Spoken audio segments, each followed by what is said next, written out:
The millionaire CEO's twins wouldn't eat a thing until the new nanny arrived, and what she did changed everyone's life. Before we begin, leave a comment telling us which city you're watching from. And at the end, don't forget to rate this story from 0 to 10. Enjoy the story. "Girls, please, just one bite, just one," pleaded the housekeeper, her apron stained with mashed potatoes. The 4-year-old twins sat at the breakfast table like two little ice sculptures. With their arms crossed and eyes half closed, Madison and Chloe looked ready for a full-on toddler rebellion. That's when the kitchen door opened, and in came Layla Thompson. 28 years old, worn-out jeans, messy bun, and a pair of glitter sneakers that definitely didn't match the Whitaker mansion. "Good morning," she announced with a smile so bright it seemed lit from within. "I got here early, and I'm starving. Got any coffee?" The housekeeper raised her eyebrows in surprise. "You are? The nanny, the new one. First day, Layla. Nice to meet you," she said, enthusiastically extending her hand. Only the housekeeper shook it. The twins remained frozen in place like two wary gargoyles. "They haven't eaten anything since yesterday," the housekeeper whispered. "Mr. Whitaker is going to lose it if he finds out they skipped another meal." Layla put her hands on her hips, surveying the scene. "All right, leave it to me." Without asking, she opened the fridge like she owned the place and started pulling out eggs, milk, flour, and a tub of expired whipped cream, which she discreetly put back. Within minutes, the kitchen was filled with the smell of pancakes and music? Yes. Layla had set her phone on the counter and was cooking to the sound of the Beatles' Twist and Shout. And what she did next, no one would ever forget. "Showtime," she shouted, flipping a pancake into the air and breaking into a dance. But not just any dance. She took huge, exaggerated steps, spun like she was on a Broadway stage, and suddenly tucked a frying pan on each hip like they were castanets. The twins glanced at each other. Then a sound not heard in the mansion for ages broke out. Giggles. "Do it again. Do it again." Chloe clapped her hands. "The pancake's dancing," Madison chimed in. Layla winked. "I'll only dance if you eat. That's the deal." The girls exchanged another look. The battle was officially over. They picked up their forks and took the first bite. The housekeeper nearly cried. Upstairs, Henry Whitaker was reviewing documents in his minimalist office. Dark suit, rectangular glasses, perfectly groomed hair. The coldest man in the Northern Hemisphere. The muffled sounds of music and laughter drifting up from the kitchen made his eyebrow arch. Ever since his wife had passed away, the twins had become withdrawn, stubborn, and utterly resistant to any nanny. 7 had been dismissed in less than 3 months. 7. He pressed the intercom button. "Mrs. Jenkins, why is there music in the kitchen?" Still trembling with emotion from the pancake miracle, the housekeeper replied excited. "Sir, the girls are eating. The new nanny, she danced with a frying pan." Silence on the line. "She did what?" "Dancing pancakes, sir. And they ate." Henry frowned. He grabbed his jacket and headed downstairs. When Henry walked into the kitchen, he expected chaos. Instead, he found something far more unsettling. 2 happy little girls with honey-smeared faces and a woman twirling a pancake on her finger like a basketball. "What's going on here?" he asked, his voice firm and cool. Layla stopped spinning the pancake but didn't seem fazed. "Good morning to you too, boss man. Want a dancing pancake?" The twins burst out laughing. Henry did not. "You're the new nanny?" "Flesh, bone, and glitter," she replied, pointing at her sneakers. He studied her for a long moment. He'd expected a reserved, proper professional who wore a uniform and addressed the children as Miss, not someone who played the Beatles and put on impromptu pancake shows. "I required discipline, responsibility, and—" "Silence," he said. "Great. I require coffee, respect for pancakes, and that no one dies of boredom before lunch," she shot back with a cheeky smile. The twins choked with laughter. Henry had neither the time for arguments nor the patience for defiance. He turned on his heel and climbed the stairs. But before he disappeared, he cast one last glance at his daughters. They were smiling, and that, he had to admit, was new. Later, while clearing the table, Layla found a drawing Madison had left behind. A stick-figure sketch of herself, Chloe, and Layla holding hands. Above it, in crooked letters, was written, "Magic Nanny." Layla held the paper gently and murmured, "You're going to keep me on my toes, little enchanted twins." But what she didn't know yet was that the real problem was upstairs. Wearing a gray tie, a serious face and a heart locked up tight. And he had no idea that the nanny was about to turn his whole world upside down. On Layla's second morning at the Whitaker mansion, the kitchen was already unrecognizable. Where there had once been silence, there was now the sound of children laughing, and "Here Comes the Sun" playing from the dusty phone she had brought from home. "Today is magical breakfast day," Layla announced, walking into the kitchen wearing a little pink apron she'd found in the housekeeper's closet. "Who wants dancing scrambled eggs?" Madison and Chloe, still in unicorn pajamas, clapped excitedly. It was hard to believe they were the same quiet children from just 3 days ago. "How do the eggs dance?" Chloe asked, climbing up on a chair, her eyes shining with curiosity. "Oh, that's a top secret," Layla whispered with a playful look. "But I'll tell just you two.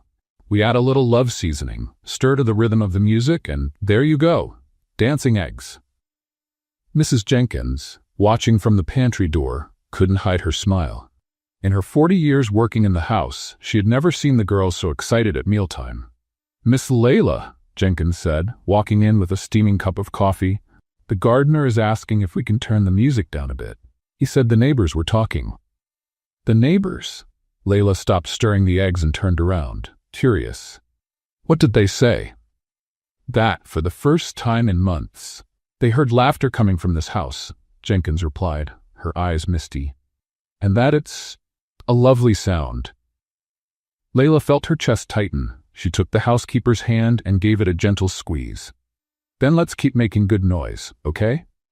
At 10 in the morning, when Henry came down to grab some papers he'd forgotten in his office, he found the living room looking like something out of a kid's movie. Pillows on the floor had become a castle. The curtains were now secret caves, and Layla sat in the middle of it all, telling a story with a different voice for every character. "And then Princess Chloe grabbed her magic wand," Layla said, waving a wooden spoon, "and turned all the mean dragons into fluffy kittens." The twins burst out laughing, rolling on the pillows. Henry stopped in the doorway, watching. His spotless, always organized living room was completely turned upside down, and he should have been annoyed. But there was something mesmerizing about the way his daughters interacted with Layla, like she was a bridge to a world they had forgotten how to enter. "Mr. Whitaker," Layla noticed him and waved cheerfully. "Want to join the story? I need someone to play the brave king." "No, thank you," he said flatly. "Just came to get some papers." "Daddy, stay. Aunt Layla does funny voices," Madison said, running up to him. Henry felt a tightness in his chest. It had been so long since Madison had asked him to play. "Maybe another time, sweetheart. Daddy has to work." Madison's smile faded a little, and Henry hated himself for it. Later, at lunchtime, Layla turned eating salad into a journey through the enchanted forest, where each lettuce leaf was a magic leaf and each carrot an energy potion. The girls ate the whole salad, something not even their own mother had managed when she was alive. "How do you do that?" asked Carlos, the family's driver, watching through the kitchen window. "Do what?" Layla replied, wiping dressing off the twins' faces. "Make them smile like that, eat without arguing. They seem like regular kids." Layla stopped what she was doing and looked at him. "They are regular kids, Carlos. They just needed someone to remind them of that." That afternoon, while the girls were napping, the staff gathered in the kitchen like they hadn't in months. Jenkins made coffee, Carlos brought cookies his wife had baked, and even Rosa, the shyest housekeeper in the house, joined the group. "She's different," Rosa murmured, stirring sugar into her coffee. "She makes the house feel alive." "The girls have changed in just 2 days," Carlos agreed. "Yesterday Madison showed me a drawing she made. First time she's drawn anything since the accident." Jenkins nodded solemnly. "Mr. Whitaker's changed too. He's more present. Came downstairs 3 times today just to get papers. He's never done that before." "Do you think he likes her?" Rosa whispered. "Rosa!" Jenkins scolded. "We shouldn't speculate about the boss's personal life." But everyone smiled quietly. Late in the afternoon, Henry was in his office when he heard noise coming from the garden. He looked out the window and saw Layla teaching the twins how to play a treasure hunt among the rose bushes. She had painted colorful little stones and scattered them around the lawn, turning the carefully maintained garden into a playground. When the game ended and the girls went in for their bath, Henry came downstairs to talk to Layla. "I need to talk to you," he said, his voice formal. "Of course," she replied, still picking up the colorful stones. "What is it? Did the girls make too much of a mess?" "It's not about that." Henry took a deep breath.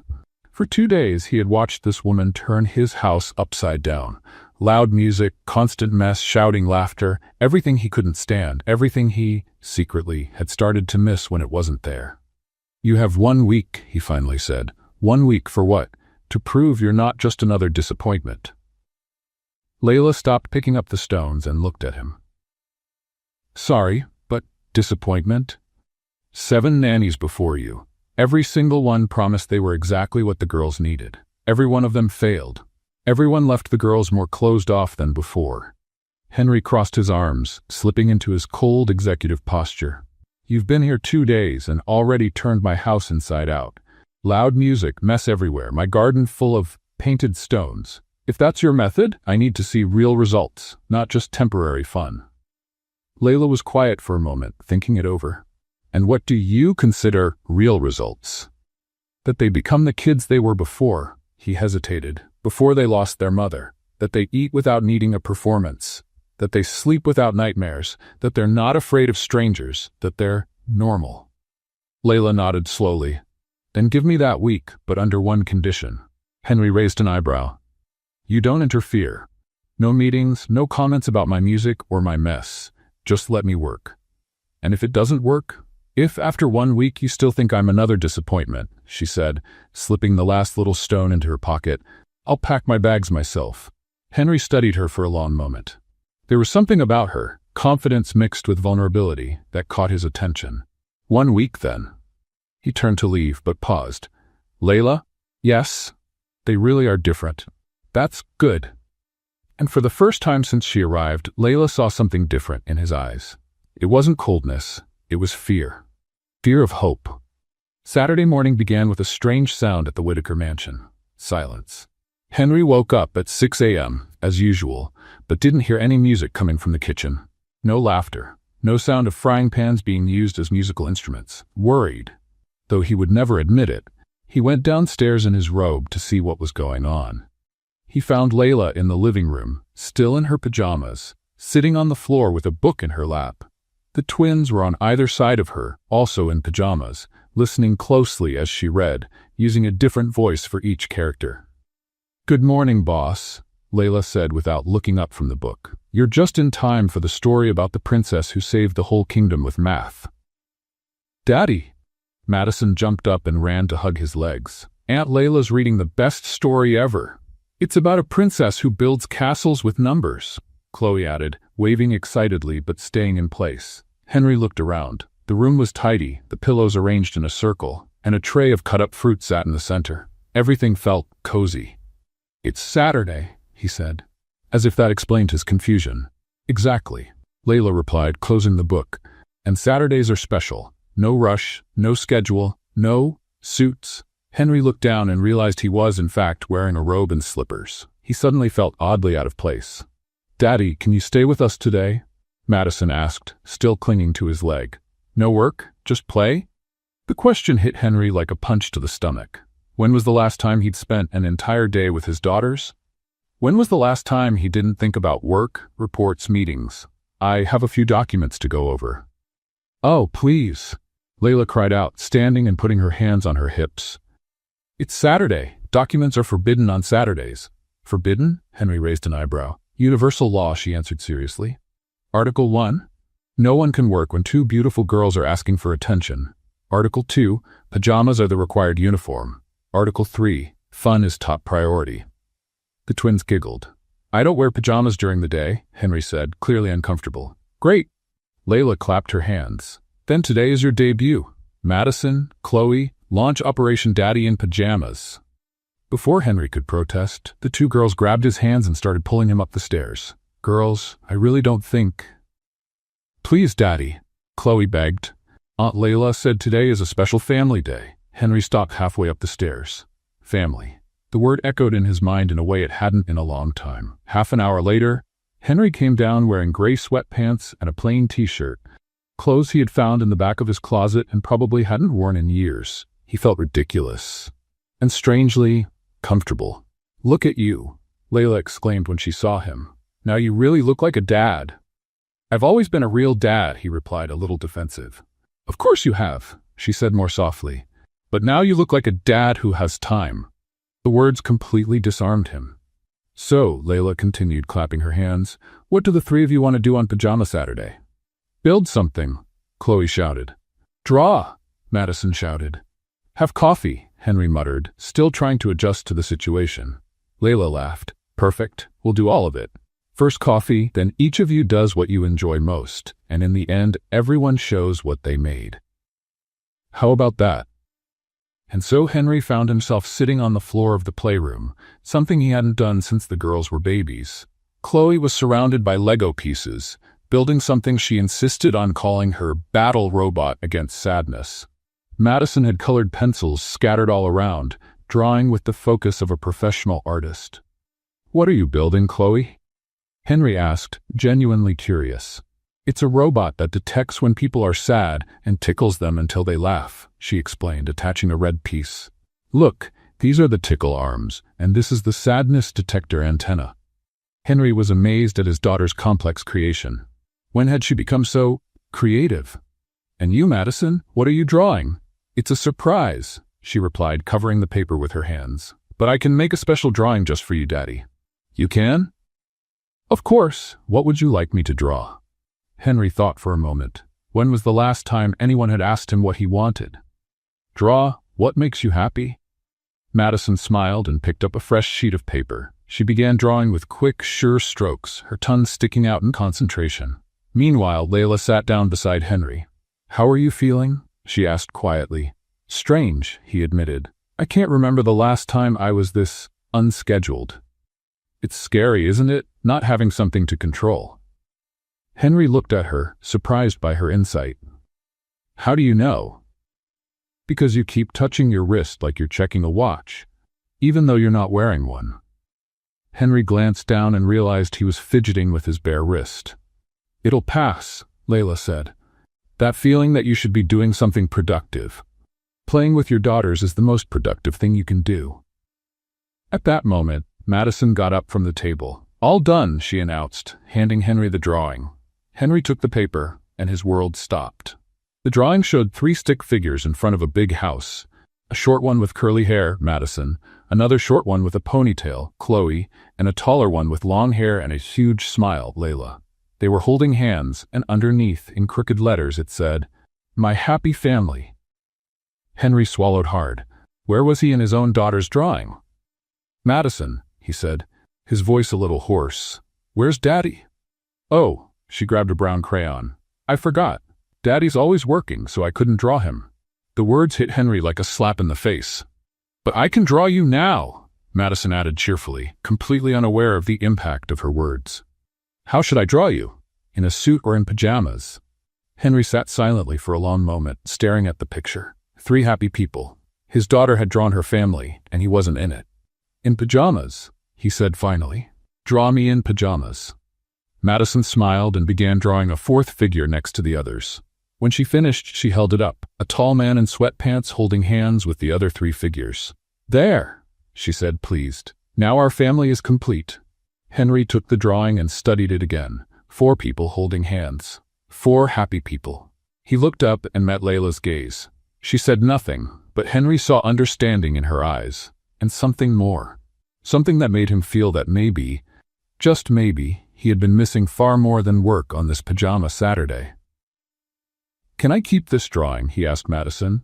"Of course, Daddy, I can make more." Henry carefully folded the paper and tucked it into his sweatshirt pocket. "Thank you, sweetheart. It's the most beautiful drawing I've ever seen." And for the first time in a long while, Henry wished the weekend could last forever. Monday came with a different energy at the Whitaker mansion. After Pajama Saturday, the twins seemed even more connected to Layla, and even Henry had started coming down to have breakfast with them, something unthinkable just a week ago. "Tonight is special dinner night," Layla announced at lunchtime, her eyes shining with excitement. "I'm going to make a recipe I learned from my Mexican grandmother." "Mexican?" Chloe asked, intrigued. Yes, chicken and melted cheese quesadillas, rice with seasoned beans, and fresh guacamole. Madison and Chloe exchanged excited glances. Anything that came from Layla's hands felt like a celebration. You're going to love it, Layla went on. It's food that feels like a hug from the inside. Henry, who was passing through the kitchen at that moment, stopped to listen. Mexican food? He asked, sounding a little unsure. Relax, boss. It's not spicy, just flavorful and made with love. My mother is coming for dinner tonight, he said, suddenly remembering. She doesn't usually try different kinds of food. Layla shrugged. Then it will be a good chance for her to broaden her horizons, right? Henry felt a knot in his stomach. His mother, Victoria Whitaker, was a 72-year-old woman, very traditional, with strong opinions about how things should be done. Since his wife's death, she had been coming over once a week for dinner to make sure the girls were being raised properly. Maybe it's better to make something a little more traditional, he suggested. Daddy, we want Aunt Layla's food, Madison protested. Yeah, she promised, Chloe added. Layla crossed her arms and looked straight at Henry. You said I had a week to show results. Let me do things my way. Henry sighed. He knew he was in trouble. At exactly 6 p.m, Victoria Whitaker arrived. Tall, elegant, with gray hair and a flawless bun and a navy blue suit that probably cost more than Layla's monthly salary. Henry, dear, she said, kissing her son's cheek. How are my granddaughters? Better than ever, Mom. The new nanny has been doing an exceptional job. Oh yes, I heard about her. Where did you find her? Which agency recommended her? Actually, she was referred by Dr. Martinez. She has a more modern approach.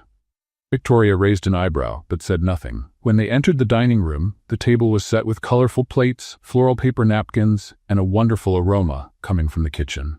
Grandma!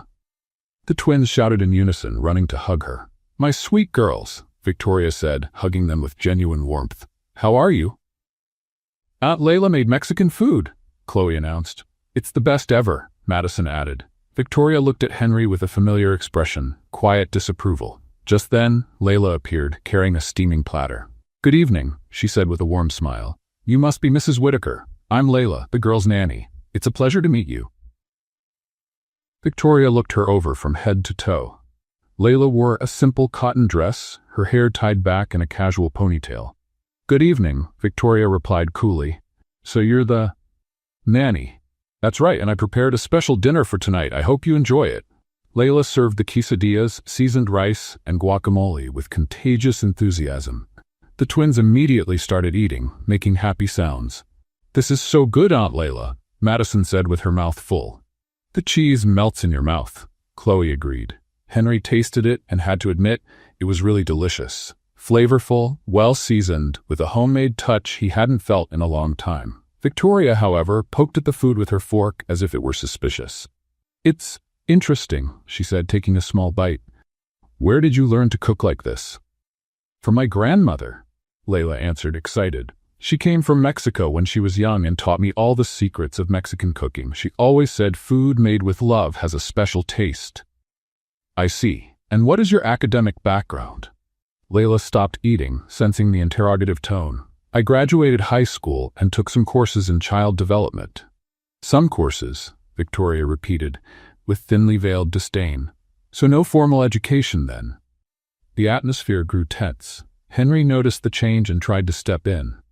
Mom, Layla has been doing an exceptional job with the girls. Henry, dear, I know you want the best for them, Victoria continued, ignoring him. But they need someone with proper education. Someone who can teach good manners, etiquette, prepare appropriate meals. The girls are eating better than ever, Layla said, trying to stay calm. Mexican food isn't appropriate for well-raised children, Victoria snapped.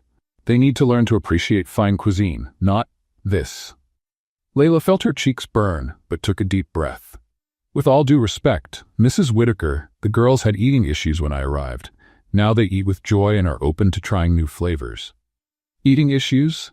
Victoria turned to Henry. Why wasn't I informed? Mom, it wasn't anything serious. They barely touched their food. Victoria raised her voice. And you trust someone with no formal education to fix that? With exotic food? It's not exotic, it's homemade, Layla said, struggling to keep her patience. Young lady, you clearly don't understand the needs of a family of high standing. These children need structure, discipline, proper education, not games and street food." The silence in the room was deafening. The twins had stopped eating and were looking at the adults, confused. Layla's eyes stung, but she refused to cry in front of that woman. "Mrs. Whitaker," she said, her voice trembling but steady, "I may not have a college degree, but I know how to care for children, and I know how to make them smile." "Smiling isn't enough," Victoria countered. "They need real education, not someone spoiling them with." "That's enough." Henry's voice cut through the air like a blade. He stood up, eyes burning with anger. "Mom, stop, right now. Henry, I'm only trying to—" "You're humiliating the woman who brought my daughters back to life," he said with a firmness that surprised even himself. "The woman who did what 7 qualified nannies couldn't." Victoria's mouth fell open. "Layla may not have a diploma on the wall, but she has something far more valuable. She genuinely cares. And the girls adore her." "Henry—" "I'm not finished," he interrupted. "Over the past few days, I've seen my daughters laugh, play, eat happily. I've seen them run to hug me when I get home. I've seen them draw pictures of our happy family, and it's all thanks to Layla." He turned to his mother, eyes steady. "So, with all due respect, Mom, I'm the one in charge here, and I say Layla stays." Victoria looked at her son like she didn't recognize him. "Henry Whitaker, you're making a mistake. The only mistake I made was letting others decide what was best for my daughters for far too long." Layla stood still, trying to process what had just happened. Henry had defended her, publicly, against his own mother. "Aunt Layla," Madison whispered, tugging at her sleeve, "you're not leaving, right?" Layla looked down at the little girl, then at Henry, who was watching her with an intensity she didn't know how to read. "No, sweetheart," she finally said. "I'm not leaving." Victoria stood, grabbed her purse, and looked at her son one last time. "When this house of cards falls apart, don't come running to me for advice." And she walked out, leaving behind a heavy silence. Henry sat back down, his hands trembling slightly. "I'm sorry about that," he said to Layla. "Thank you," she replied simply. And in that moment, something shifted between them. Something neither of them was quite ready to face. 3 days after that tense dinner with Victoria, the Whitaker mansion had returned to its cheerful routine. Henry seemed more at ease after the confrontation with his mother, and the twins continued to blossom under Layla's care. It was a sunny Wednesday morning when Madison tugged at Layla's sleeve in the kitchen. "Aunt Layla, do you want to see our secret place?" she whispered, glancing around like she was about to reveal hidden treasure. "Secret place?" Layla knelt down to her level. "What kind of secret place?" "It's where we keep our special things," Chloe said, appearing out of nowhere, her eyes sparkling with mystery. "We've never shown anyone. Not even your dad?" Layla asked. Both girls shook their heads seriously. "It's just ours," Madison declared. "But you can see it because you're special." Layla's heart melted. Being called special by those 2 little girls was one of the most precious gifts she had ever received. "Then show me this magical place." The twins led her out into the garden, past the carefully tended rose bushes and the marble fountain. They walked to a more hidden area, where a large tree cast a cool, shady spot. "Here it is," Chloe announced, pointing to the base of the tree.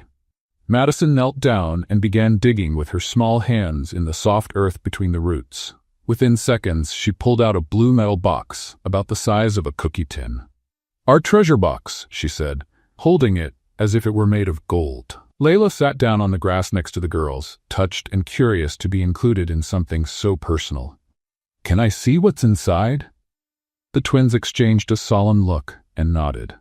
Madison opened the lid of the little box, revealing its carefully arranged contents. Layla felt her breath catch. Inside were photographs of a beautiful woman with blonde hair and a radiant smile. Some were professional photos, others were casual snapshots. The woman playing with the twins when they were younger, hugging Henry at a social event, laughing during a picnic. "This is our mommy," Chloe said, holding one of the photos with reverence. "She was the most beautiful in the world." "And the coolest too," Madison added, pulling a crumpled letter from the box. "Look, this is the letter I wrote to her last week." Layla carefully unfolded the paper. In the crooked handwriting of a child, Madison had written, "Dear Mommy, Today Aunt Layla made pancakes. You would like her. She's funny like you were. I hope you come back soon to meet her. Love, Madison." Layla's chest tightened. "And this one's my letter," Chloe said, holding up another paper.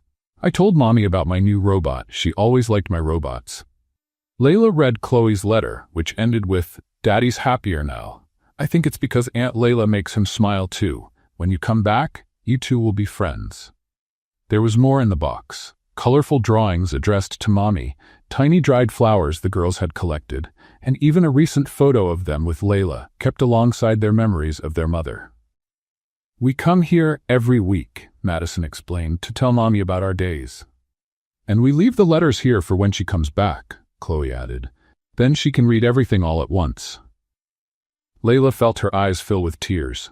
These two little girls were living with the hope that their mother would one day return, as if she had only traveled somewhere far away. "Girls," she said gently, choosing her words with care, "you know that Mommy can't come back, right?" "Yes, she can," Madison protested immediately. "She's just in heaven visiting the angels. One day she'll finish her visit and come home." "Daddy said she's watching over us from up there," Chloe said. "But we know she wants to come back to take care of us up close." Layla took a deep breath. She knew she had to be delicate, but also honest. "My loves, when someone goes to heaven, it's because they can't stay here on earth anymore. It's like a trip with no return." "No," Madison cried, clutching the photo of her mother to her chest. "She promised she would never leave us." "And she didn't," Layla said, moving closer.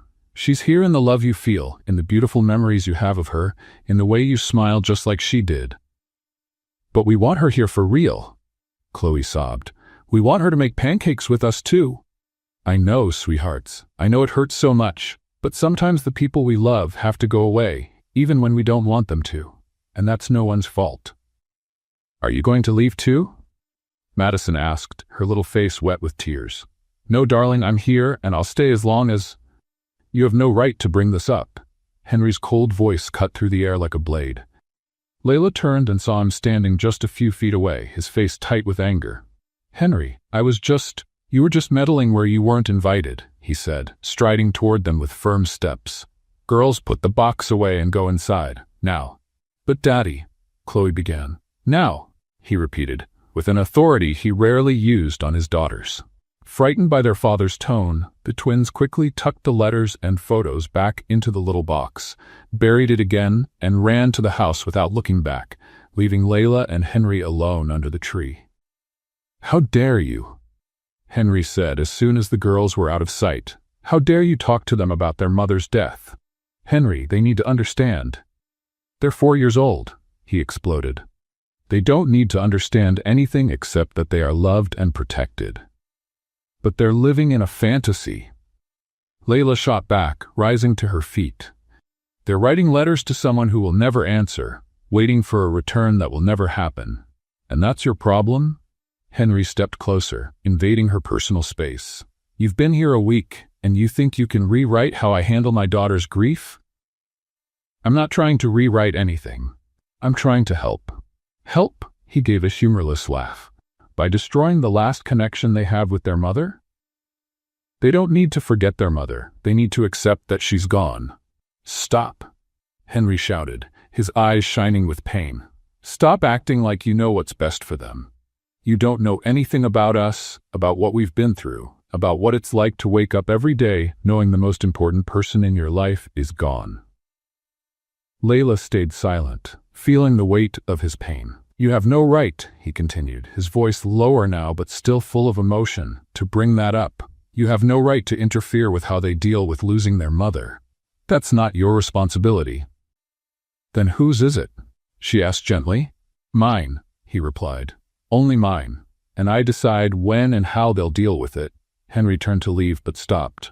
"From now on, you stick to meals and playtime. Don't talk about things you don't understand."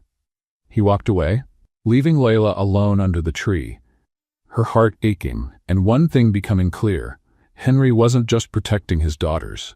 He was protecting himself. The mood at the Whitaker mansion had been heavy since the argument in the garden. Henry barely looked at Layla, and she tried to keep things normal for the twins, who clearly felt the tension in the air. It was late Friday afternoon when everything fell apart. Layla was helping the girls with a puzzle in the living room when Henry got home earlier than usual. His firm footsteps echoed down the hallway, and when he appeared in the doorway, his face was tense. "Girls, go play in your room," he said, not even glancing at Layla. "But Daddy, we haven't finished the puzzle," Madison protested. "Now," he repeated, in a tone that left no room for argument. The twins obeyed, but not before giving confused looks back and forth between their dad and the nanny. Once they were gone, Henry closed the door. "We need to talk," he said. "If this is about yesterday." "It's about boundaries," Henry cut her off. "I spoke to Dr. Martinez today. He told me a few things about non-traditional childcare methods." Layla frowned. "What exactly did he say?" "That early exposure to adult realities can be traumatic for grieving children. That healthy fantasy is part of normal development." "Henry?" "That untrained nannies sometimes do more harm than good when they try to help," he went on, each word hitting like a dagger. Layla felt her blood boil. "Did he really say that? Or are you just hearing what you want to hear?" "I'm protecting my daughters." "You're protecting yourself," she fired back, unable to hold back anymore. "You're so afraid to face your own pain that you'd rather keep the girls in a bubble of make-believe. How dare you tell me how to raise my daughters? Because someone has to." Layla shouted. "You barely talked to them. When was the last time you really asked how they were feeling? When was the last time you didn't run the moment they mentioned their mother?" Henry's face turned red with anger. "You don't know anything about me. I know you love those girls, but you're scared to love them fully because it would hurt too much to lose them too." "Enough." Henry slammed his fist on the table, making a vase rattle. "Enough, you've crossed the line." From upstairs, they heard a door slam and the sound of hurried footsteps. They stopped shouting and looked up. "Madison? Chloe?" Henry called. Silence. They ran up the stairs and found the girls' room empty. The window was open, the curtains fluttering in the wind. "Where are they?" Henry whispered, panic rising in his voice. "Madison, Chloe!" Layla shouted down the hallway. Nothing. The next few minutes were a blur of panic. Henry ran through the upstairs rooms, checking each one, while Layla ran downstairs to check the kitchen, the living room, the office. Mrs. Jenkins joined the search, as did Carlos and Rosa. "They're not in the house," Henry yelled, coming down the stairs pale-faced. "They're nowhere." "I'll check the garden," Carlos said, running out the door.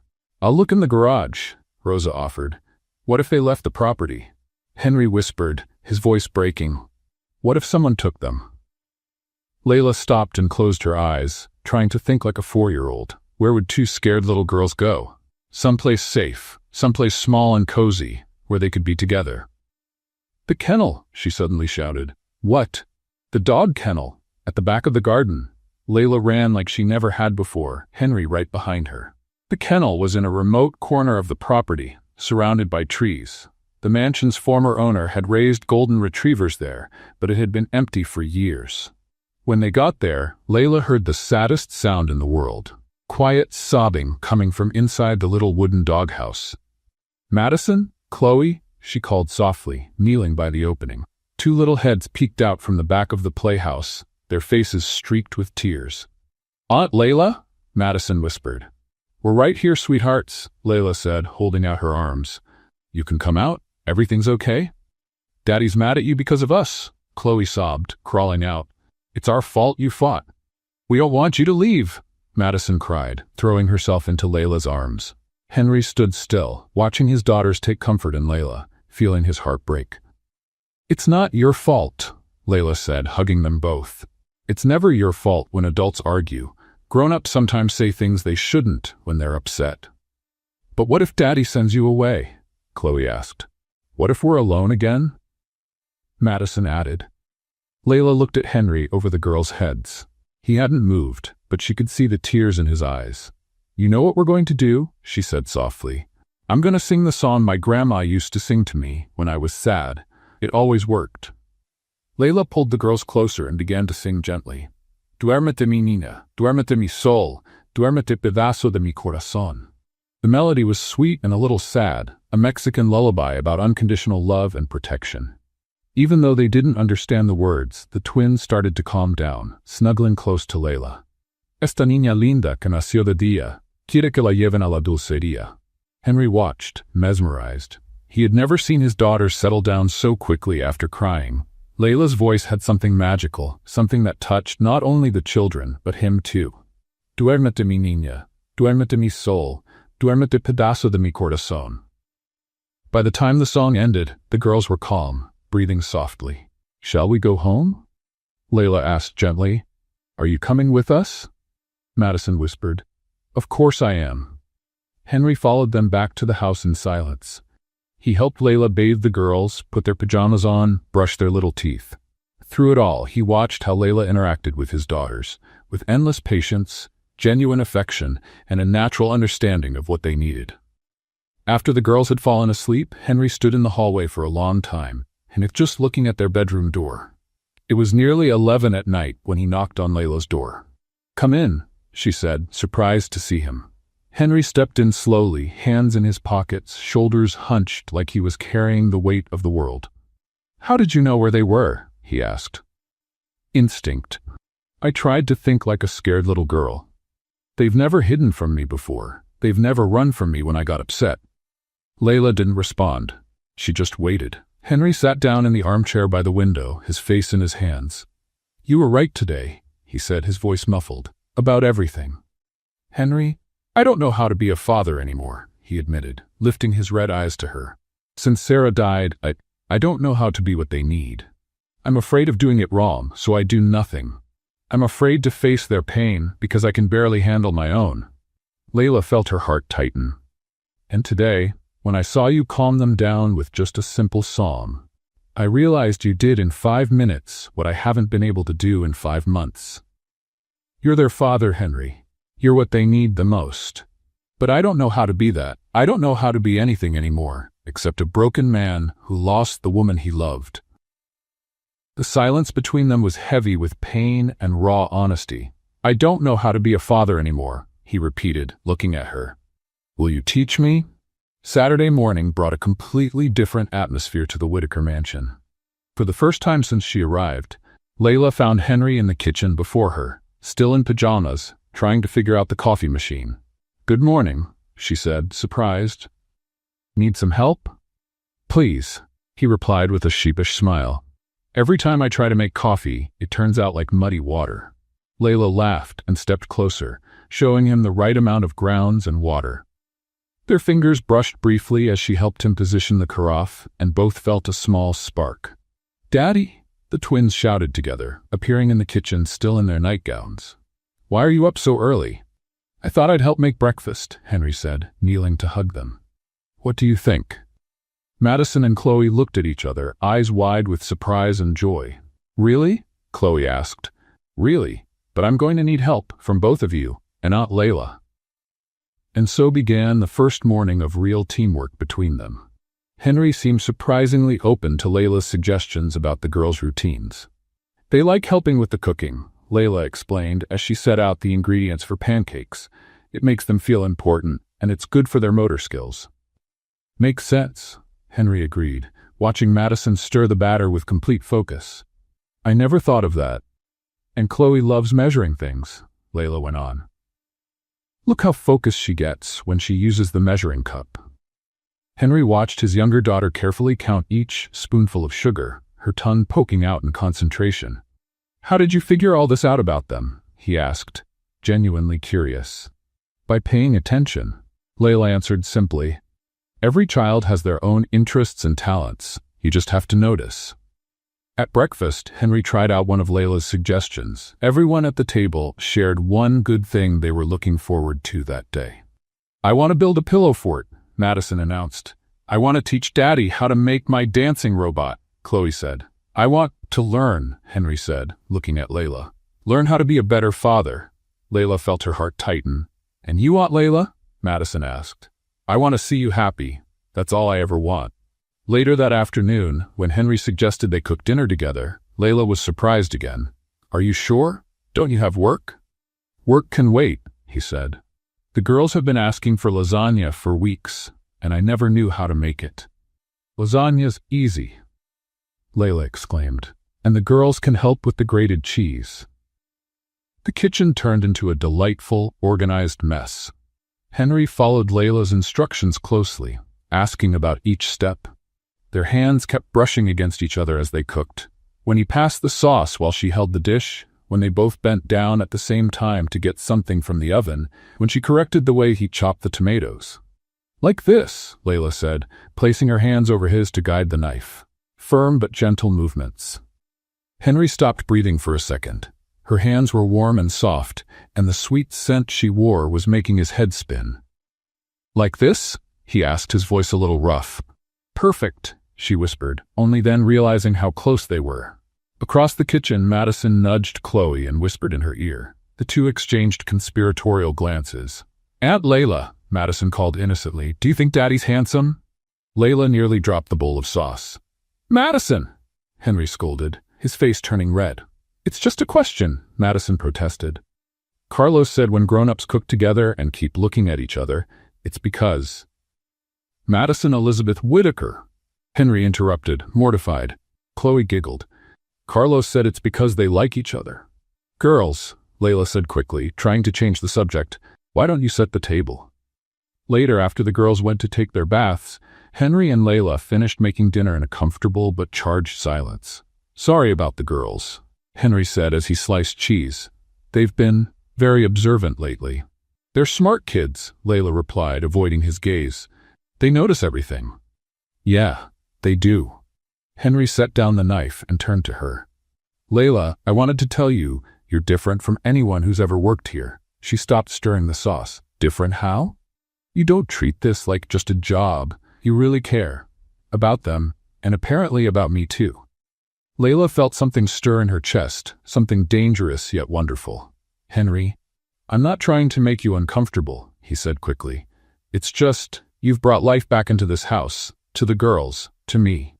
Layla took a deep breath. She had to steer the conversation before her feelings got out of control.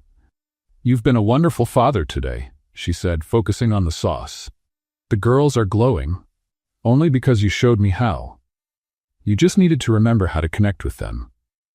"And you taught me that too," Henry said, stepping closer. The moment was broken by giggles coming from the kitchen doorway. They turned and saw two little heads peeking in. "Are you spying on us?" Henry asked, pretending to be stern. "No," the twins lied in unison, running into the kitchen. "Aunt Layla," Madison said, "do you want to join our secret club?" "What secret club?" "The Smart Kids Club," Chloe answered with an important air. "And what does this club do?" The twins exchanged another look. "We solve problems," Madison said vaguely. "What kind of problems?" "Problems adults have when they don't know they like each other," Chloe replied with total innocence. Henry nearly choked. "Girls, Daddy, do you like Aunt Layla?" Madison asked directly. "She's our nanny, Madison." "That's not an answer," Chloe pointed out, crossing her arms. "And you, Aunt Layla?" Madison turned to her. "Do you like Daddy?" Layla looked at Henry, then at the girls, feeling cornered and unsure. I like the whole family," she said diplomatically. "But do you like him?" Madison pressed. "Madison, that's enough," Henry said, though his voice lacked conviction. Layla's heart started racing. The truth was, yes, she had started to feel something for Henry that went far beyond anything professional. The way he had opened up, how he was trying to be a better father, how he looked at her when he thought she wasn't paying attention. But it was risky. She was the nanny. He was the boss. The girls were vulnerable and had already lost their mother. What if things went wrong? "I need to check the lasagna," she said, escaping the question in Henry's intense gaze.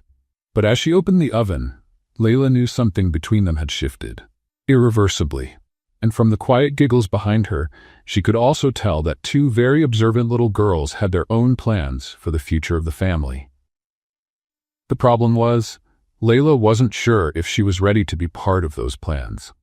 Monday arrived, gray and rainy, with big drops tapping against the windows of the Whitaker mansion. Layla expected a calm day indoors, maybe doing crafts with the girls or watching movies, but Madison and Chloe had other ideas. "Aunt Layla," Madison shouted, running to the living room window. "Look at all that rain." "It's the perfect day." Chloe clapped her hands. "Perfect for what, sweethearts?" "For the umbrella parade," they answered together. Layla raised an eyebrow. "Umbrella parade?"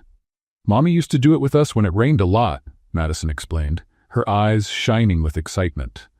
We take all the umbrellas in the house and parade around the garden. Each one picks a different color, Chloe added, and we do model poses. Layla looked outside. The rain was steady, but there was no lightning, and the girls were so enthusiastic she didn't have the heart to say no. Okay, but only if Daddy says it's okay. Okay what? Henry asked, stepping into the room. He'd come home early because of the weather. The umbrella parade, the girls explained again, rushing to hug him. Umbrella? Henry looked at Layla, confused. It was a tradition they had with their mom, she explained gently. They want to do it again. Henry hesitated. Any mention of Sarah always made him uncomfortable, but in the past few weeks, he'd been trying to be more open to the memories his daughters had of her. It's raining pretty hard. Please, Daddy, Madison pleaded. We promise to be careful. And you have to come too, Chloe said, pulling his hand. You've never done the umbrella parade. Henry looked at Layla, who shrugged with a smile. If you're okay with getting a little wet. Half an hour later, all four of them were standing at the front door in raincoats and boots. The girls had picked colorful umbrellas from the front closet. Madison had a pink one with unicorns, and Chloe chose a blue one covered in stars. What now? Henry asked, holding a plain black umbrella. Now you learn how to parade, Madison said, opening her umbrella with dramatic flair. You have to walk like you're famous. Like this, Chloe demonstrated, strutting down the hallway with exaggerated steps and model poses. Layla laughed, grabbing a red umbrella. I think I get it. It's like a fashion show in the rain, right? Exactly, the girls shouted. When they stepped into the garden, the rain greeted them with a cool, refreshing shower. The girls squealed with joy and immediately started their parade, walking along the stone path as if it were a runway in Paris. Look at me. Madison twirled her umbrella like a ballerina. My turn. Chloe struck a dramatic pose, leaning to one side. Henry watched his daughters, smiling in a way Layla rarely saw. There was something freeing about seeing him out there, soaked in rain, no suit, no schedule, just enjoying a simple moment with his girls. Your turn, Daddy. Madison called out. I don't know how. Just walk and strike a pose, Chloe instructed. Henry took a few hesitant steps, trying to mimic their exaggerated movements. He looked so awkward that Layla couldn't hold back her laughter. What are you laughing at? He asked, pretending to be offended. Your model walk, she said through her laughter. You look like a robot trying to dance. Oh, really? Then you show me runway expert. Layla took the challenge. She walked down the path with smooth, playful movements, spinning the red umbrella and striking poses that made the twins clap and cheer. That's how it's done, she called to Henry. My turn again, he said, trying to copy her moves. He did better this time, and the girls shouted their approval. The game went on for several minutes, everyone taking turns on the wet runway, laughing harder each time. Then everything changed when Henry tried to pull off a fancy spin. His feet slipped on the wet grass, and he completely lost his balance. Instinctively, he reached out to catch himself and ended up grabbing Layla, who was standing beside him. They both fell, Henry landing underneath and breaking her fall. For a moment they didn't move, breathing hard, their faces just inches apart. The rain kept falling, but now it felt soft, almost romantic. Layla's red umbrella had flown a few feet away, leaving them completely exposed. Are you okay? Henry whispered, his eyes scanning her face for any sign of injury. I'm fine, Layla answered, just as quietly. She was lying on his chest, feeling his heart racing against hers. Her wet hair fell like a curtain around their faces. They couldn't say who moved first. Maybe they moved at the same time, pulled by a magnetic force that had been building between them for weeks. The kiss started soft, almost cautious, cold lips from the rain meeting bringing sudden warmth. Henry cupped her face with one hand, deepening the kiss with a passion that surprised them both. For a few magical seconds, nothing else existed. No boss and nanny, no complications, no fear.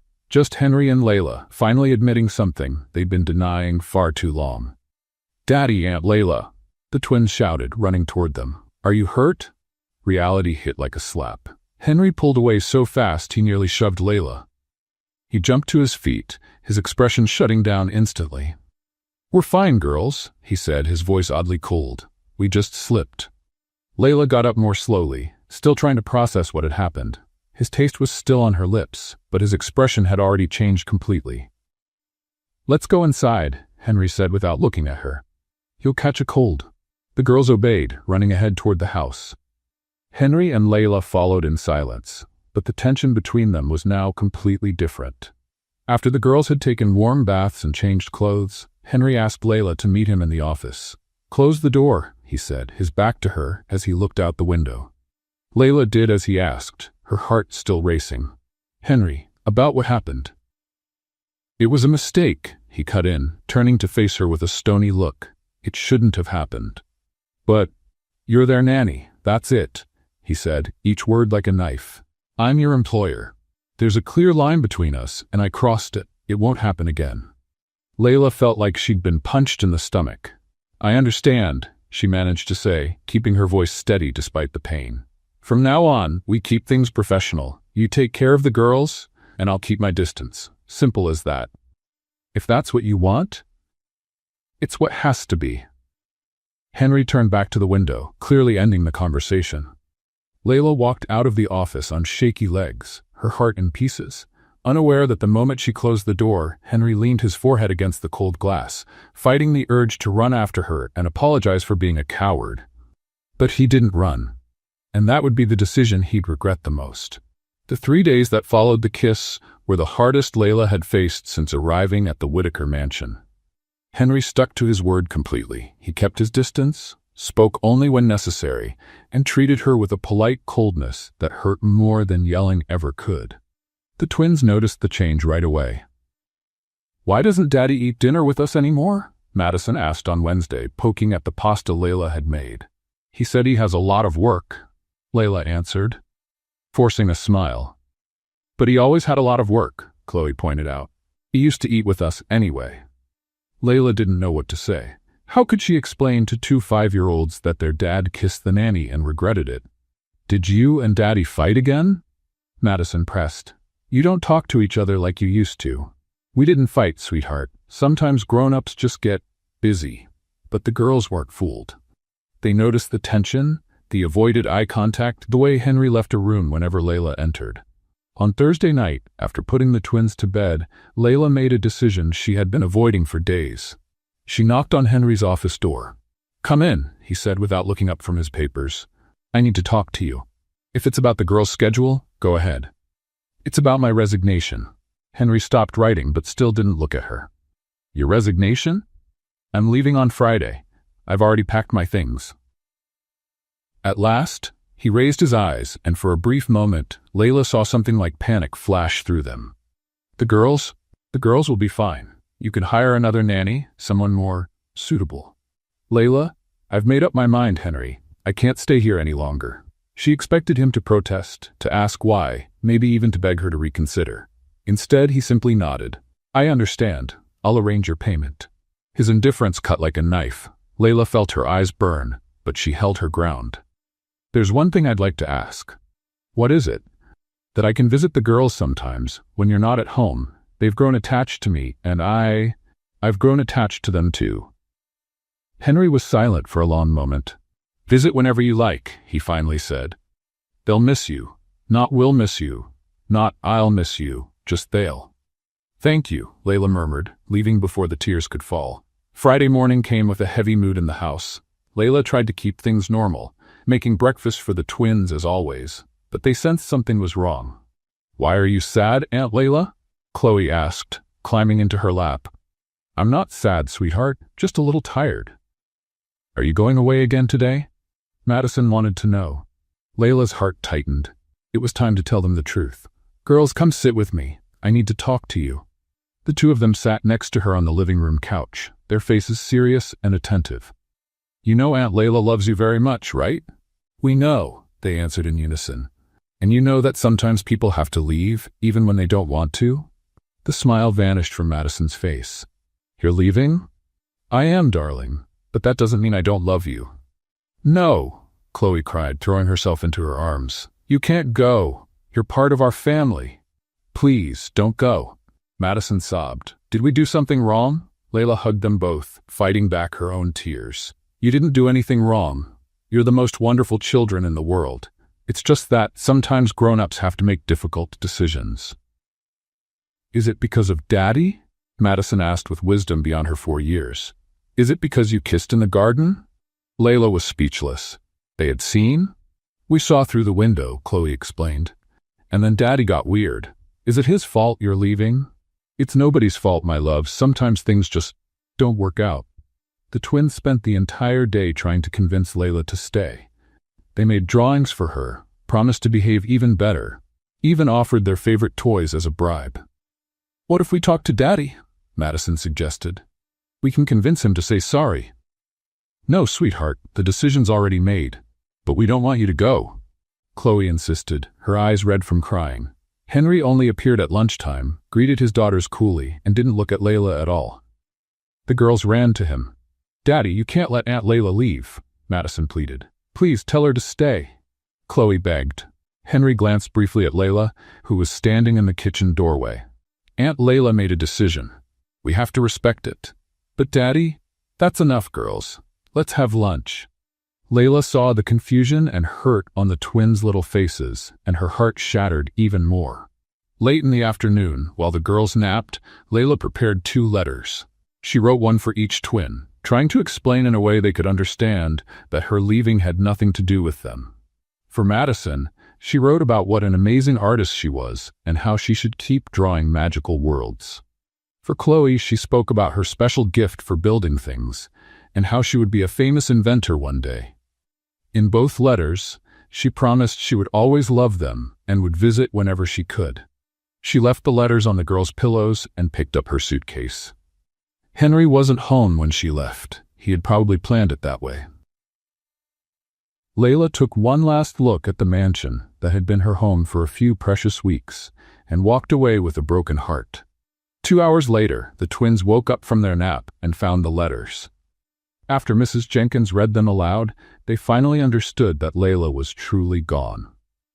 The sound of the girls crying echoed through the whole house. Henry was in his office when he heard the sobs. He ran upstairs and found the 2 of them in their room, hugging each other and crying like their world had just ended. What happened? He asked, kneeling down in front of them. Aunt Layla's gone, Madison sobbed, holding out the crumpled letter. For good? Why did you let her go? Chloe asked, looking at her father with a mix of sadness and anger he had never seen before. Why didn't you ask her to stay? Henry took the letters and read them. Every word Layla had written was filled with real love for the girls, and he realized just how much he had lost. Why are you letting her go? Madison asked again, hitting her little fists against his chest. Don't you love her too?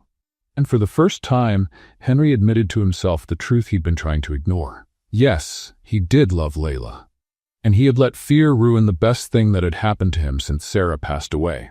I made a mistake, girls, he whispered, pulling them both into a hug. Daddy made a really big mistake. A week had passed since Layla left, and the Whitaker mansion seemed to have lost all its color. The twins ate without interest, played quietly, and kept asking when Aunt Layla was coming back to visit. Henry had hired a temporary nanny, Mrs. Peterson, a serious and efficient woman who cared for the girls with perfect professionalism. She never burned the pancakes, never left a mess, and never sang during bath time.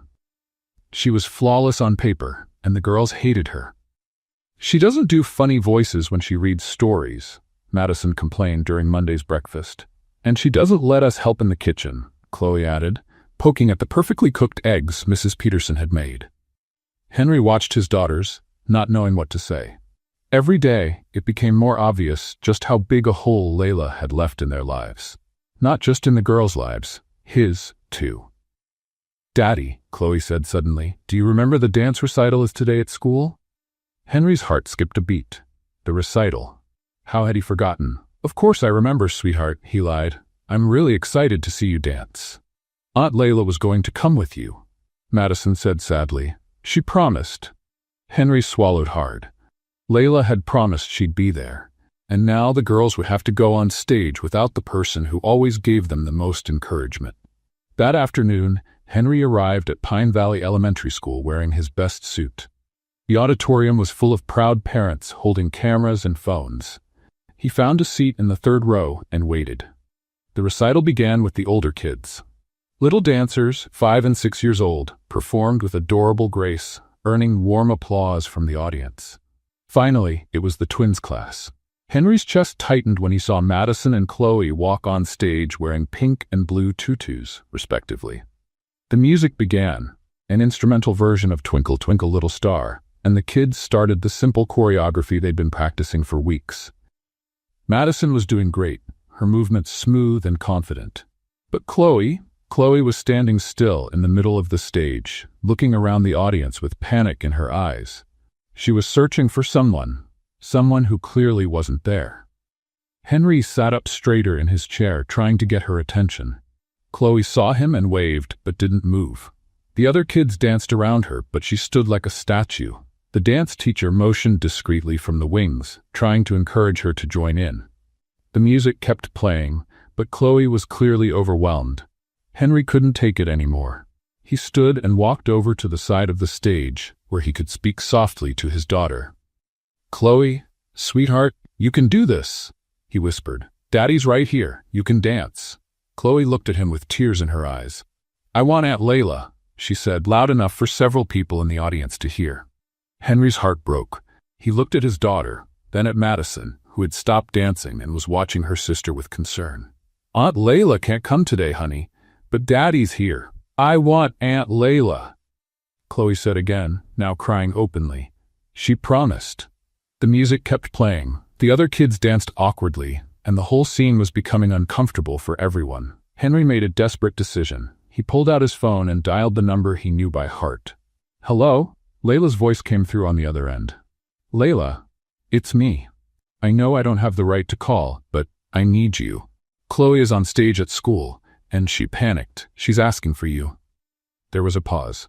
"Where?" "Pine Valley Elementary, auditorium. Please." "I'm 10 minutes away. Hang in there." The call ended. Henry put the phone away and turned back to Chloe. "Aunt Layla is coming, sweetheart. Just hang in there a little longer." Chloe stopped crying, but she still didn't move. The teacher decided to pause the music and announce a short break while the other kids stepped off stage. Henry walked onto the stage and picked Chloe up, carrying her backstage where Madison was waiting. "She's really coming, Daddy?" Madison asked. "She is." And she did. 8 minutes later, Henry saw a familiar figure hurrying into the auditorium. Layla was wearing a simple dress, her hair loose, as if she had rushed out of the house.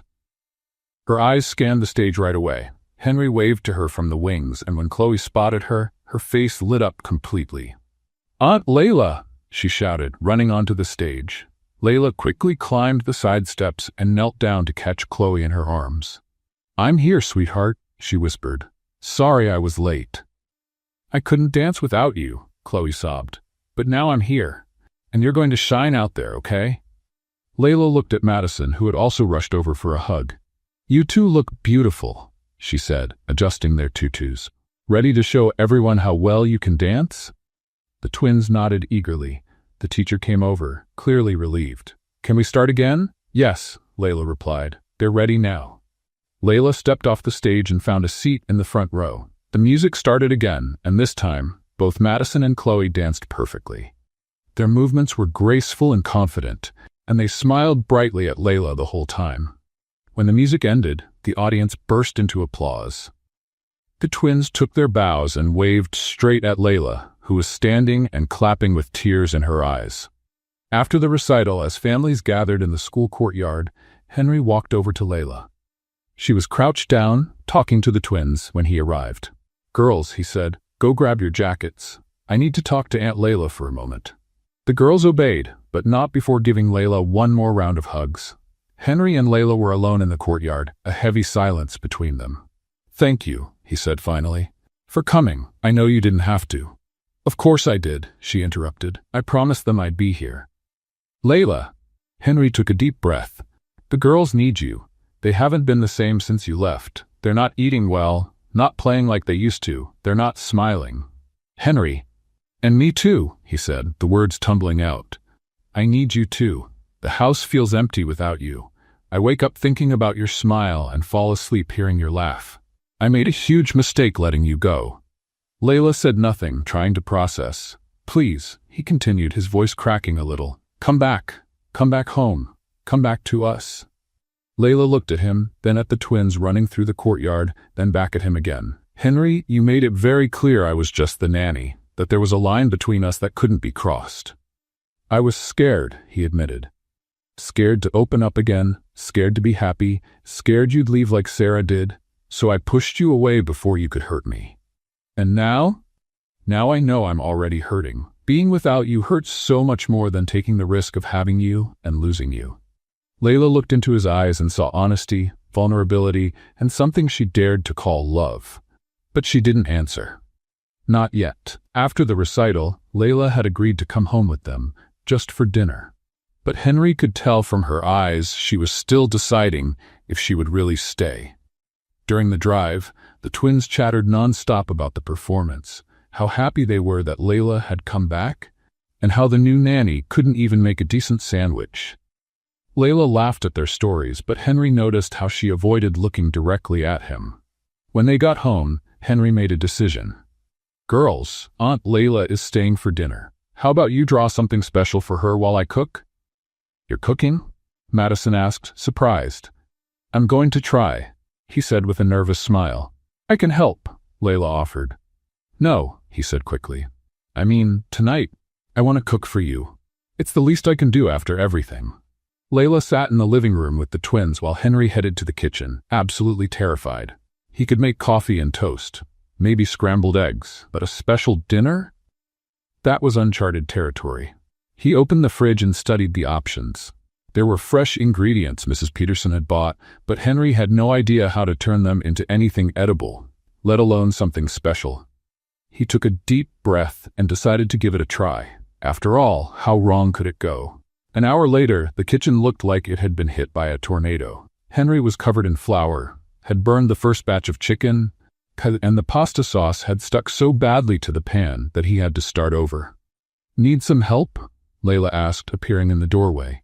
"Everything's under control," he lied, trying to hide the smoke coming from the oven. Layla laughed, that warm, familiar laugh he had missed so much. "Henry, you've got flour in your hair, and whatever that is, it's burning." "Yeah. Okay, maybe I could use a little help." They cooked together, side by side, just like they had that night that now felt so far away. But this time was different. Henry was clearly nervous, dropping things, mismeasuring ingredients, talking too much. "Are you okay?" Layla asked, watching him pour salt where sugar should have gone. "I'm fine. Why do you ask? I'm always like this. Totally normal. Nothing unusual here." Layla watched him with amusement. "Henry, you're trying to season the fruit salad with salt." He looked down and saw that he was, in fact, doing exactly that. "Oh, it's a new recipe I saw online." "Of course it is," she said, smiling. When they finally managed to make something edible, a simple pasta with tomato sauce and a salad that wasn't salted, they called the twins for dinner. During the meal, Henry was clearly rehearsing something in his head. He would open his mouth to speak, then close it again. Clear his throat, start a sentence about the weather, then stop halfway. "Daddy, you're acting weird," Chloe observed. "Weird how?" "You're talking to yourself," Madison said. "We heard you practicing something in the bathroom." Henry's face turned red. "I wasn't practicing anything. I was just working on a presentation for work." "In the bathroom?" Chloe asked, doubtful. "It's a very inspiring place." Layla was clearly enjoying his discomfort. After dinner, while Layla helped the girls brush their teeth, Henry tried to calm himself down. He had planned a whole speech, but now all the words had left his mind. When they came downstairs, the twins were holding something behind their backs. "Aunt Layla," Madison said solemnly, "we made something for you." "And for Daddy, too," Chloe added. They revealed a big drawing on brown paper. It showed a stick-figure family. Henry, Layla, Madison, and Chloe, all holding hands in front of the mansion. Underneath, written in colorful, slightly crooked letters, were the words, "Our family forever." "It's beautiful," Layla exclaimed, genuinely moved. "There's also a question," Madison said, pointing to something written in smaller letters. Layla bent down to read, "Will you be our mom too?" Silence filled the air. Layla looked at the twins, then at Henry, who had gone pale. "Girls," he began, it's what I wanted to ask too," he interrupted, surprising even himself. Layla blinked. "What?" Henry took a deep breath. It was now or never. "Layla, he swallowed hard. You've turned our house into a home. You've made my daughters happy again. You've made me a man who remembers how to smile." He stepped closer, the twins watching with wide eyes. "I love you," he said simply. "I love you in a way I didn't know was still possible. And I know it's crazy. I know we haven't known each other for long, but to everyone's surprise, he knelt right there in the living room. From his pocket, he pulled out a simple ring, a white gold band with a small diamond that had belonged to his grandmother. "Will you stay with us forever?" he asked, his voice trembling. "Not just as a nanny, but as family?" The twins held their breath. Layla looked at the man kneeling in front of her, then at the two little girls she already loved as her own, then back at Henry. "I love you too," she said, tears now streaming freely. "I love all three of you more than I ever thought possible." "Is that a yes?" Henry asked, hopeful. "It's a yes," she replied, extending her hand. Henry slipped the ring onto her finger with shaking hands, then stood and kissed her softly as Madison and Chloe squealed with joy. "We're going to be a real family," Madison shouted. "Forever," Chloe added. And there, in the Whitaker mansion living room, surrounded by the twins' laughter, Henry and Layla knew they had found something worth more than any treasure.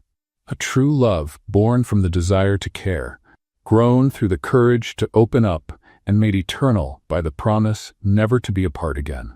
2 weeks after the proposal, the Whitaker mansion was buzzing with activity. Not the elegant and controlled kind Henry usually preferred, but the delightful chaos only a party planned by 2 4-year-old girls could create. "Aunt Layla," Madison yelled, running into the kitchen with a tutu over her pajamas.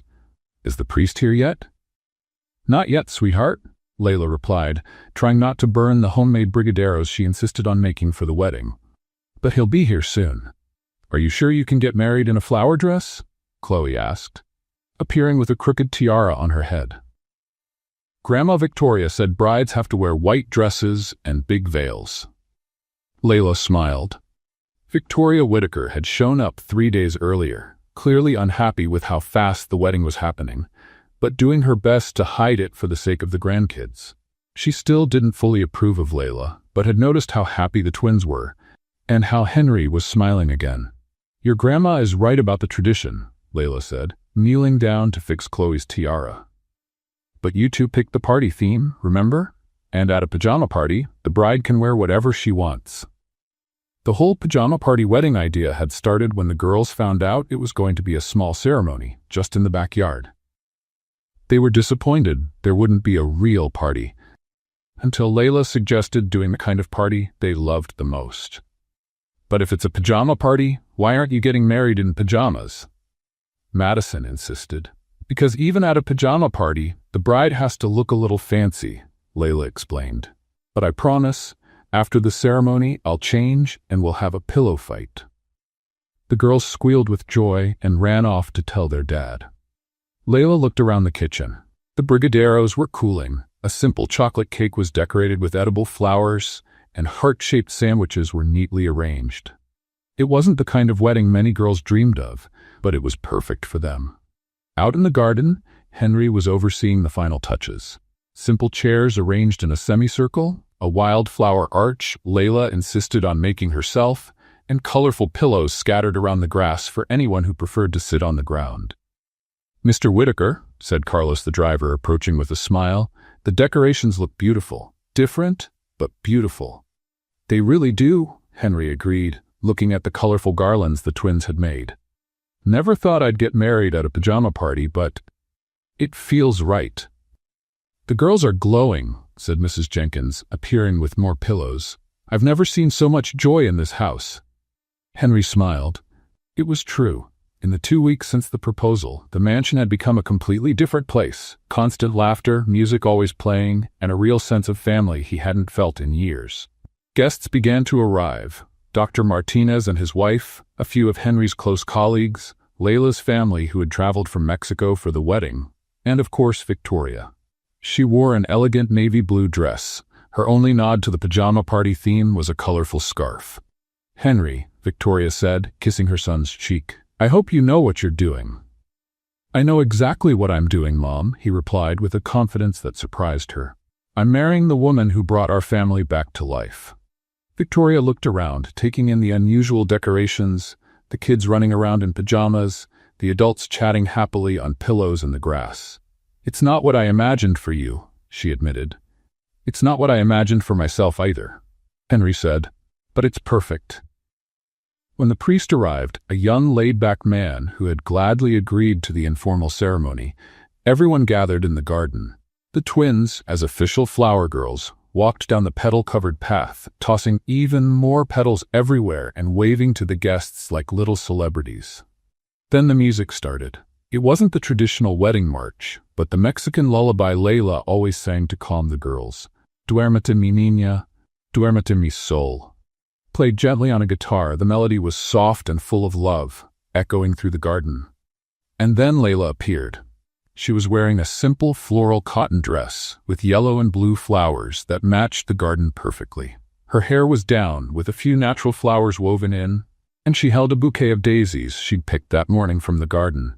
Henry felt his breath catch. She looked radiant, natural, perfect. Layla walked over to him smiling, stopping along the way to hug the twins. When she finally reached the small makeshift altar, Henry took her hands. "You look beautiful," he whispered. "So do you," she replied, laughing as she noticed he'd agreed to wear just a light dress shirt and linen pants. No tie. The ceremony was simple and full of love. The priest spoke about family, about how love can heal wounds and bring new beginnings. Henry and Layla exchanged vows they had written themselves, promising to love and care not only for each other, but for the girls as well. When the priest said, "You may kiss the bride," Henry gently held Layla's face and kissed her softly, as the guests applauded and the twins cheered with joy. The party that followed was exactly what you'd expect from a grown-up pajama party. Everyone sat on the grass, ate brigadeiros with their hands, laughed at funny stories told by the guests, and watched the twins perform a special dance they had rehearsed. As the sun began to set, Layla had changed into pajamas just like the girls, and was sitting on the grass having a pillow fight with Madison, while Henry and Chloe built a pillow fort. "Aunt Layla," Chloe said suddenly, pausing her pillow stacking and looking around the yard. "Yes, sweetheart?" "This is the first time everyone in our house is smiling at the same time." Layla followed the girl's gaze. Victoria was laughing at something Dr. Martinez had said. Henry was helping Madison aim a pillow at Carlos. Mrs. Jenkins was taking pictures with her phone, smiling more than Layla had ever seen her. "You know what, Chloe?" Layla said, pulling the girl into a hug. "It won't be the last? Promise?" "I promise. Starting today, our house will always be full of smiles." Henry had heard their conversation and walked over, wrapping all three of them in a hug.